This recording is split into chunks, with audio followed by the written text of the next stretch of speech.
마태복음 22장 1절에서 14절입니다. 키워드는 혼인잔치 비유, 초청과 열매, 잔치에 참여하기입니다. 예수께서 다시 비유로 대답하여 이르시되 천국은 마치 자기 아들을 위하여 혼인잔치를 베푼 어떤 임금과 같으니 그 종들을 보내어 그 청한 사람들을 혼인잔치에 오라 하였더니 오기를 싫어하거늘 다시 다른 종들을 보내며 이르되 청한 사람들에게 이르기를 내가 오찬을 준비하되 나의 소와 살진 짐승을 잡고 모든 것을 갖추었으니 혼인잔치에 오소서 하라 하였더니 그들이 돌아보지도 않고 한 사람은 자기 밭으로 한 사람은 자기 사업하러 가고 그 남은 자들은 종들을 잡아 모욕하고 죽이니 임금이 노하여 군대를 보내어 그 살인한 자들을 진멸하고 그 동네를 불사르고 이에 종들에게 이르되 혼인잔치는 준비되었으나 청한 사람들은 합당하지 아니하니 내 거리 길에 가서 사람을 만나는 대로 혼인잔치에 청하여 오라 한대 종들이 길에 나가 악한 자나 선한 자나 만나는 대로 모두 데려오니 혼인잔치에 손님들이 가득한지라 임금이 손님들을 보러 들어올세 거기서 예복을 입지 않은 한 사람을 보고 이르되 친구여 어찌하여 예복을 입지 않고 여기 들어왔느냐 하니 그가 아무 말도 못하거늘 임금이 사환들에게 말하되 그 손발을 묶어 바깥 어두운 데에 내던지라 거기서 슬피 울며 이를 갈게 되리라 하니라 청함을 받은 자는 많되 택함을 입은 자는 적으니라. 아멘.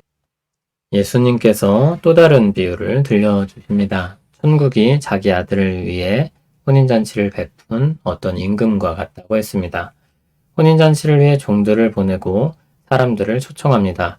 임금의 아들의 혼인잔치이므로 높은 사람들이 초청을 받았을 것입니다. 그런데 다들 거절합니다. 다시 임금은 다른 종을 보내 청합니다. 좋은 것들을 준비했으니 오라고 했습니다. 그러나 돌아보지도 않고 한 사람은 자기 밭으로 한 사람은 자기 사업하러 갔습니다. 남은 사람들은 종들을 잡아 모욕하고 죽입니다. 이들의 행동은 그저 바빠서 참석할 수 없다거나 축의금만 보낸다는 그런 성격의 반응이 아니었습니다. 임금의 통치를 적극적으로 거부한 것입니다. 단합하여 반기를 든 셈입니다. 임금이 분노하여 군대를 보내 살인한 자들을 진멸하고 동네를 불사릅니다. 준비된 혼인잔치는 계속 진행합니다.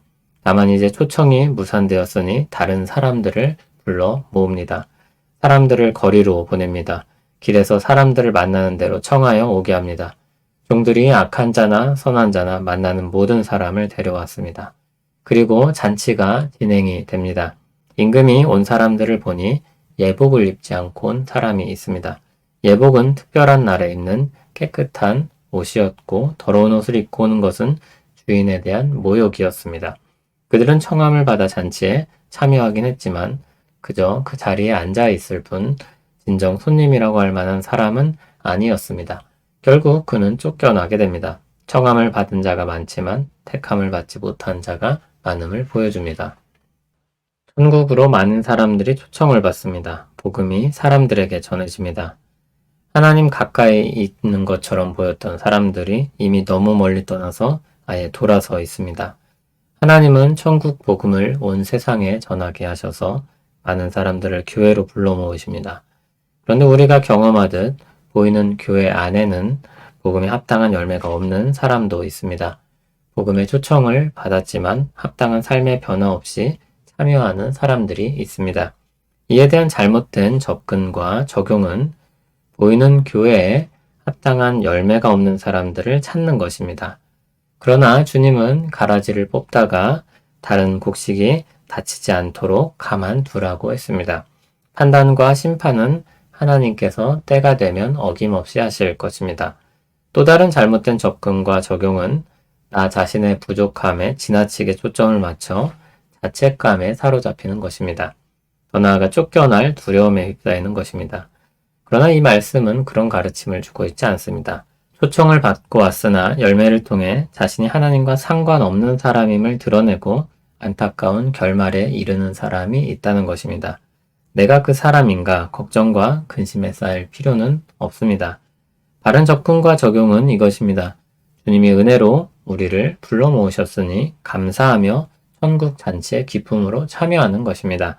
또 예복을 갖춰 입듯이 그에 합당한 모습으로 살아가기에 힘쓰는 것입니다. 그런 삶으로 적극적으로 나아가는 것입니다. 우리는 복음의 초청을 받습니다. 은혜입니다. 언제나 은혜가 우선합니다.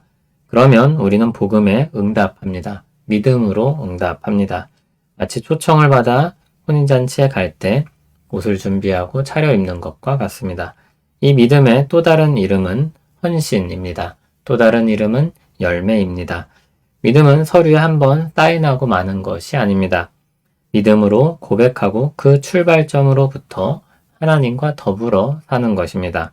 잔치에 가겠다고 말하고 끝나는 것이 아니라 옷을 차려입고 가서 그 잔치를 즐기는 것입니다. 은혜의 초청을 받으셨습니까? 그 잔치에 참여하길 바랍니다. 우리를 천국 잔치에 참여하게 하시는 하나님 감사합니다. 복음의 초청을 받아 은혜로 천국 백성이 되었습니다. 천국 백성으로 살게 하옵소서.